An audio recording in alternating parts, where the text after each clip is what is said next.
Hi കൂട്ടുകാരെ, പുതിയൊരു വീഡിയോയിലേക്ക് എല്ലാവർക്കും സ്വാഗതം. അങ്ങനെ നന്ദിനിക്ക് ആ വലിയ പുരസ്കാരം കിട്ടുകയാണല്ലോ. നന്ദിനി പറഞ്ഞ ആ ഐഡിയ അത് തെന്നിന്ത്യൻ കമ്പനിയും ഒന്നടക്കം എല്ലാ കമ്പനികളും ഏറ്റെടുത്തിരിക്കുകയാണ് കേട്ടോ. ഒട്ടും പ്രതീക്ഷിക്കാത്ത പത്മക്ക തിരിച്ചടി. നന്ദിനിയെ അടുക്കളയിൽ ചവിട്ടിക്കൂട്ടി ഇടാമെന്ന് കരുതിയ പത്മക്കാണ് കേട്ടോ ഇത്രയും വലിയ ഒരു തിരിച്ചടി കിട്ടിയിരിക്കുന്നത്. അങ്ങനെ ഈ സമയം ഓരോ ആളുകളും ചോദിച്ചുകൊണ്ടിരിക്കുകയാണ്, ഓരോ മാധ്യമ പ്രവർത്തകന്മാരും ചോദിച്ചുകൊണ്ടിരിക്കുകയാണ്, നിങ്ങൾക്ക് എങ്ങനെ ഇത്ര ഐഡിയ വന്നു, എത്ര ആളുകൾ ഇതിൻ്റെതായ കോഴ്സ് സിഒ പോസ്റ്റിലിരിക്കാനും അതുപോലെ എന്തെല്ലാം പഠിച്ചിട്ടാണ് ഇങ്ങോട്ടേക്ക് വരുന്നത്.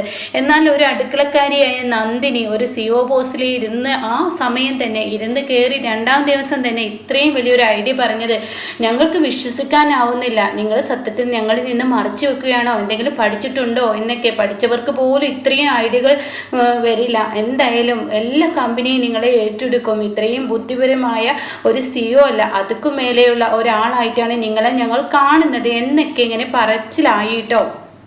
അങ്ങനെ ഈ പറച്ചിലുകളൊക്കെ തുടരുമ്പോൾ ഉടൻ തന്നെ പത്മക്ക് ഇങ്ങനെ കലി പൂണ്ട് വരികയാണ്. പത്മക്ക് അവിടെ നിൽക്കാൻ കഴിയില്ല. പത്മ ദേഷ്യത്തോടു കൂടി അവിടെ നിന്ന് പോവുകയാണ്.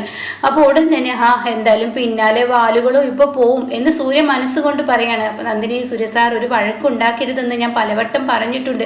അത് കേട്ട ഉടൻ തന്നെ നന്ദിനി ആണെങ്കിലോ നന്ദിനിയുടെ വാക്ക് കേൾക്കുമ്പോൾ സൂര്യ ഇവിടെ മിണ്ടാതെ നിൽക്കുകയാണ് കേട്ടോ. നന്ദിനി ചില കാര്യങ്ങൾ പറയണം. നീ ഈ ഒരു സിഒ പോസ്റ്റിലിരുന്ന് ഈ ഐഡിയ പറഞ്ഞപ്പോൾ പലവർക്കും പുച്ഛമായി നിന്നെ പുച്ഛത്തോടു കൂടി ഇവരൊക്കെ ശ്രദ്ധിക്കുന്നത്. സൂര്യയാണെങ്കിലോ നന്ദിനി ശബ്ദിക്കരുത് എന്ന് പറഞ്ഞാൽ പിന്നീട് ശബ്ദിക്കില്ല കേട്ടോ. അങ്ങനെ പിന്നീട് മിണ്ടില്ല. അപ്പൊ ഈ സമയം ഇവര് വന്നുകൂടി ഇവരുടെ ചോദ്യങ്ങളായി മാധ്യമപ്രവർത്തകർ ചോദിക്കുകയാണ്, എന്താണ് സത്യത്തിൽ ഇത്രയും വലിയൊരു ഐഡിയ കൊടുന്ന നിങ്ങൾക്ക് ഇനി എന്തെങ്കിലും ഒരു ഓഫർ കിട്ടുകയാണെങ്കിൽ, അതായത് വിദേശ കമ്പനിയിലോട്ട് പോവാനും അങ്ങനെയുള്ള കാര്യങ്ങളൊക്കെ വരികയാണെങ്കിൽ നിങ്ങൾ പോകുമോ എന്ന് ചോദിക്കുമ്പോഴേക്കും നന്ദിനി അതിന് മറുപടി പറയാൻ ഒരുങ്ങുമ്പോഴേക്കും സൂര്യ പറയുന്നത്, തീർച്ചയായും അത് പറയാനില്ലല്ലോ.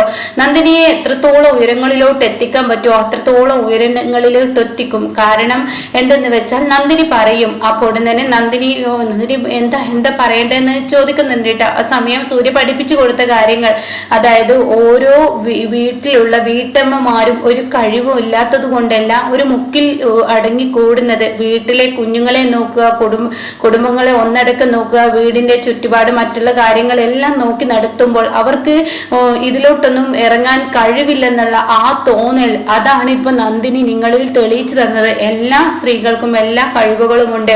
ഒന്ന് ആഞ്ഞു പിടിച്ചാൽ എല്ലാത്തിലോട്ടും ഇറങ്ങാൻ പറ്റും. പലവരും വീടിന്റെ അടുക്കളയിൽ നിങ്ങളെ തണച്ചിടാൻ ശ്രമിപ്പിക്കുന്നുണ്ട്.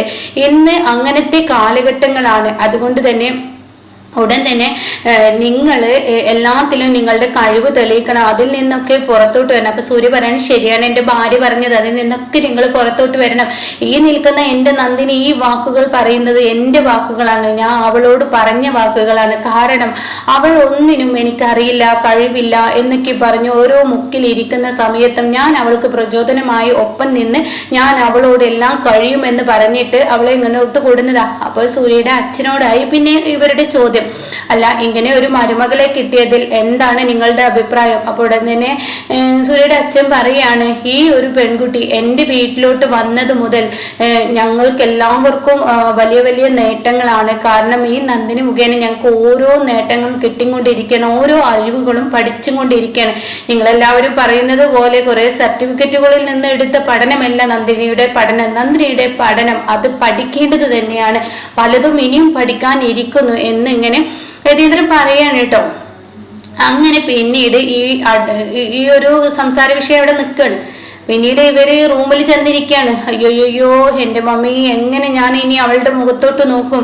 മമ്മിയുടെ കൂടെ ഞാനും കൂടി അവളെ പുച്ഛിച്ചില്ലേ? അതുകൊണ്ട് തന്നെ ഇത്രയും വലിയൊരു സംരംഭത്തിലോട്ട് പോകുന്നു ഞാനൊന്നും വിചാരിച്ചില്ല.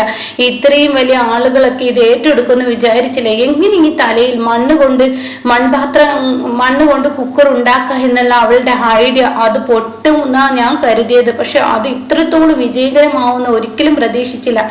അവിടെ തന്നെ പത്മ പറയാണ്, ഇത് കറക്കി കുത്തി വീഴുന്നത് പോലെയാണ് അവള് വീണിരിക്കുന്നത്. അപ്പൊ അത് കേട്ട ഉടനെ തന്നെ ദേ ഞാനൊരു കാര്യം പറയട്ടെ എന്ന് വിജയ് പറയണം കേട്ടോ. ഞാനൊരു കാര്യം പറയാം, ഇത് അങ്ങനെ അങ്ങ് തള്ളിക്കളിയണ്ട. ഞാൻ എപ്പോഴും എന്ത് പറയുമ്പോഴും നിങ്ങളെല്ലാവരും എന്നെ പുച്ഛിക്കുകയാണ് ചെയ്യുന്നത്. എന്നാൽ ഈ സമയം ഇനിയെങ്കിലും നിങ്ങൾ എന്നെ പുച്ഛിക്കാതെ കാര്യങ്ങൾ കുറച്ച് വ്യക്തമാക്കി എടുക്കൂ. അത് കേട്ട ഉടനെ പത്മ എന്താ എന്താ വിജയ് നിനക്ക് വേണ്ടത്? അതെ, കുറച്ച് വ്യക്തമാക്കി ഞാൻ പറയാം. ഈ നിൽക്കുന്ന ഞാൻ എന്ത് പറഞ്ഞാലും നിങ്ങൾക്ക് എല്ലാവർക്കും എന്നെ ഒരു കളിയാക്കലാണ്. നന്ദിനി ഇപ്പോ മണ്ണ് കൊണ്ട് കുക്കർ എന്നുള്ള ആ ഒരു സംരംഭം, ആ ഐഡിയ ആളുകളിലോട്ട് എത്തിച്ചപ്പോൾ ആളുകൾ അത് ഒന്നടക്കം ഏറ്റെടുത്തു. ഇനിയിപ്പോ നാളെ അവൾ വിദേശത്തോട്ട് പറക്കുമോ എന്ന് പോലും അറിയാൻ കഴിയില്ല. അത് കേൾക്കുന്ന പത്മ ഒന്നും മിണ്ടാതിരിക്കുന്നുണ്ട്. നിന്റെ ഓരോ നാക്കുകൊണ്ട് ഓരോന്നങ്ങ് പറയും, പിന്നീട് അതിലോട്ട് അങ്ങ് എത്തും. അയ്യോ, അങ്ങനെയൊക്കെ ആയിരുന്നെങ്കിൽ ഞാനിപ്പോ ഇന്ന് എവിടെ എത്തിയിരുന്നത്? ഞാൻ എന്റെ നാക്കുകൊണ്ട് ഓരോന്ന് പറഞ്ഞാൽ അങ്ങനെ ആവുമെങ്കിൽ. അപ്പോൾ ഉടൻ തന്നെ പത്മയോട് തട്ടിക്കയറുന്ന സംസാരം വിജയ് സംസാരിക്കല്ലോ. അപ്പോൾ ഉടൻ തന്നെ വിജയോട് പറയണമെന്നും മിണ്ടാതിരിക്കുക എന്ന് ഇവിടെ ഇന്ദ്രജ് പറയാൻ കേട്ടോ. ഉടൻ തന്നെ ഞാൻ മിണ്ടാതിരിക്കുക, എന്റെ വായ നിങ്ങൾക്ക് അടപ്പിക്കാം. പക്ഷെ ഞാൻ ഇവിടെ ഒരു കാര്യം പറയട്ടെ, അവൾ അങ്ങനെ ഒരു ഐഡിയ കൊടുന്നെങ്കിൽ നമുക്ക് വേറൊരു ഐഡിയ കൊണ്ടുവന്നാലോ? അപ്പോ ഇന്നിപ്പോ അവളെ തെന്നിന്ത്യൻ കമ്പനിയാണ് ഏറ്റെടുത്തതെങ്കിൽ നമ്മളെ അതുക്കും മേലെയുള്ള കമ്പനികൾ ഏറ്റെടുക്കും. അത് കേട്ടതിനോട് കൂടി അത് എന്ത് ഐഡിയ എന്നിങ്ങനെ പത്മ ചോദിക്കുകയാണ്. അതെ, അവള് മണ്ണ് കൊണ്ട് കുക്കർ എന്ന് പറഞ്ഞാൽ നമുക്ക് മണ്ണ് കൊണ്ട് ഫ്രിഡ്ജ് ഉണ്ടാക്കിയാലോ? ഇത് കേൾക്കുന്ന പത്മയുടെ അടുത്ത് ഒരു ഫ്ലവർ കൂച്ചയാണ് ഇരിക്കുന്നത്. അത് എടുത്തിട്ട് എന്റെ ഇന്ദ്രജ, ഇങ്ങനെ ഒരു കിഴങ്ങനാണല്ലോ നിന്റെ തലയിൽ കെട്ടിവെച്ചിരിക്കുന്നത്, ഇവനെ ഞാൻ അത് കേട്ട ഉടനെ ഇതുപോലെ തന്നെയല്ലായിരുന്നു നിങ്ങൾ നന്ദിനിയെയും പറഞ്ഞത്? നന്ദിനി ഈ ഒരു സംരംഭത്തെ കുറിച്ച് പറഞ്ഞപ്പോ നിങ്ങൾ പുച്ഛിച്ചില്ലേ? എന്നിട്ടിപ്പോ ആളുകൾ അത് ഏറ്റെടുത്തില്ലേ എന്ന് പറയുമ്പോ നിന്റെ ഭർത്താവിനോടൊന്നും മിണ്ടാതിരിക്കാൻ പറട്ടാ എന്ന് പത്മ പറയാണ്. ഇപ്പോൾ തന്നെ ഇന്ദ്രജ പറയാണ്, ഒന്നും മിണ്ടാതിരിക്കും, നിങ്ങൾ ഇവിടെ മനുഷ്യ ആകെ കലിപൊട്ടി നിൽക്കുകയാണെന്ന് പറഞ്ഞിട്ട് നിൽക്കുമ്പോ ഞാൻ പറയാനുള്ളത് പറഞ്ഞു എന്ന് പറഞ്ഞിട്ട് TV പോയി ഓൺ ചെയ്യാൻ കേട്ടോ. ആ സമയം കാണാം നന്ദിനിയെ ഇനി വിദേശ കമ്പനികൾ ഏറ്റെടുത്തിരിക്കുന്നു. ഒന്നടക്കം വിദേശ കമ്പനികൾ നന്ദിനിക്ക് വേണ്ടി ക്യൂ നിൽക്കുകയാണ്. അവളെ ഒരു വിദേശ കമ്പനിയിലോട്ട് കൊണ്ടുപോകാനുള്ള ഏർപ്പാടുകൾ ചെയ്തിരിക്കുന്നു എന്നുള്ള ആ ഒരു ഇത് കേട്ടോ. പല ഐഡിയകളും നന്ദിനിയുടെ തലയിലുണ്ട്, പലതും ആ കുട്ടിയിൽ നിന്ന് ഞങ്ങൾക്ക് പഠിക്കാനുണ്ട്. അപ്പൊ പല കമ്പനിക്കാരും ഇത് തന്നെയാണ് പറയുന്നത്, അവളെ വിദേശത്തോട്ട് കൊണ്ടുപോകണം, പല കമ്പനിക്കാർക്കും ആവശ്യമുണ്ട്. അതുകൊണ്ട് തന്നെ നന്ദിനി മൂളുകയാണെങ്കിൽ ഓരോ ദിവസം ഓരോരുത്തർക്കായി ക്യൂ ബുക്കിംഗ് ചെയ്യുന്നത് പോലെ എന്നൊക്കെ പറഞ്ഞിട്ടുള്ള ആ സംസാരമാണ്. ഇത് കേൾക്കുന്ന പത്മക്ക് മൊത്തത്തിൽ അങ്ങ് കിളി പോവാണ് കേട്ടോ. പത്മയെ അവിടെ ഉടൻ തന്നെ ഇന്ദ്രജ, മമ്മി അത് കേട്ടോ, അത് കേട്ടോ, മമ്മി ആ ന്യൂസ് കണ്ടോ? അപ്പോഴേക്കും വീണ്ടും ആ ന്യൂസ് ആവർത്തിക്കുകയാണ് കേട്ടോ. ഇനി നന്ദിനിയെ ഉയരങ്ങളിലോട്ട് പറക്കുകയാണെന്നുള്ള സത്യം. അപ്പൊ അത് ആ കുട്ടിയോട് വിളിച്ച് ചോദിക്കാൻ പോവുകയാണ്. എന്തായാലും ഇനി ആ കുട്ടി ഉയരങ്ങളിലോട്ട് പറക്കട്ടെ.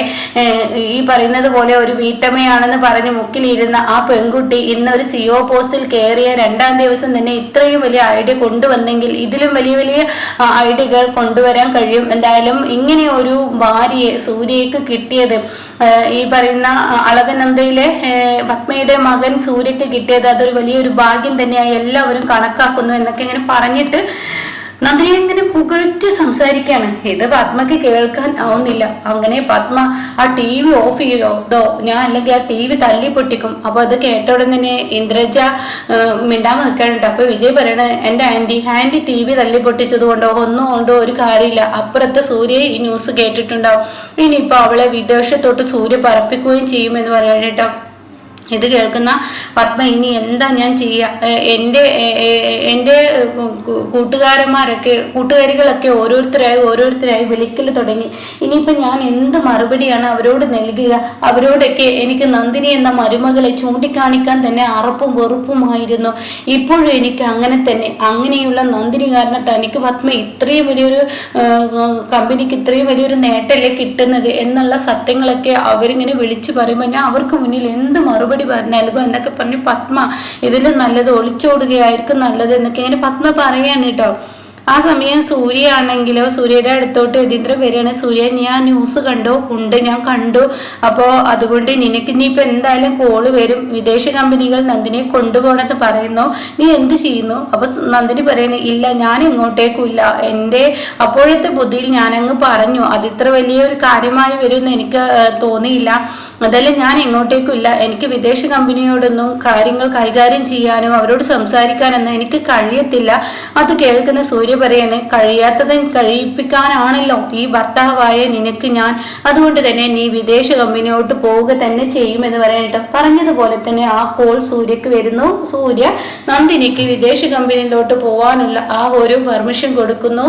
സൂര്യയും നന്ദിനിയും കൂടി ഇനി വിദേശത്തോട്ട് പറക്കുകയാണ് കേട്ടോ.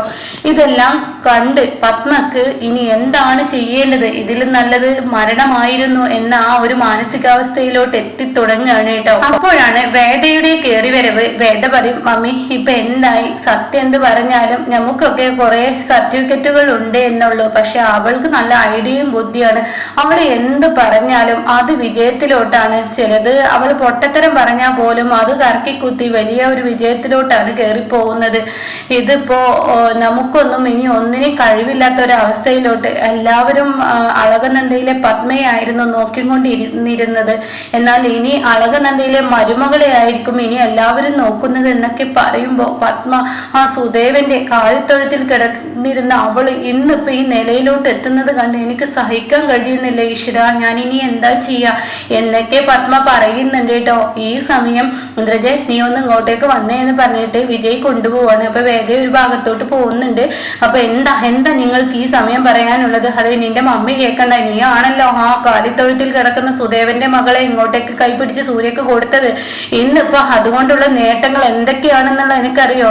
അപ്പോൾ തന്നെ വേദ പറയാൻ, ശരിയാണ്, ആ മിത്രയായിരുന്നെങ്കിൽ അവള് കുടിച്ച് കൂത്താടി നടക്കുന്നവളാണ്, അത് മമ്മിക്ക് പേരുദോഷേ ഉണ്ടായിരുന്നുള്ളൂ, അവളെ കൊണ്ട് യാതൊരു ഉപകാരവും മമ്മിക്ക് കിട്ടത്തില്ല, യാതൊരു നേട്ടങ്ങളും കിട്ടത്തില്ല. അവള് കുടിച്ച് കൂത്താടി വല്ലവരോടും വഴക്കിട്ട് വരുന്നത് മമ്മിക്ക് ചീത്തപ്പേരായിരുന്നു. ആ കെട്ട് തന്നെ മതിയായിരുന്നു, ആ കഴുത്തിൽ താലി കെട്ടുകയായിരുന്നെങ്കിൽ ഇന്ന് നമുക്കും ഒരു സമാധാനം കിട്ടിയിരുന്നു എന്നൊക്കെ ഇങ്ങനെ പറയാണ് കേട്ടോ.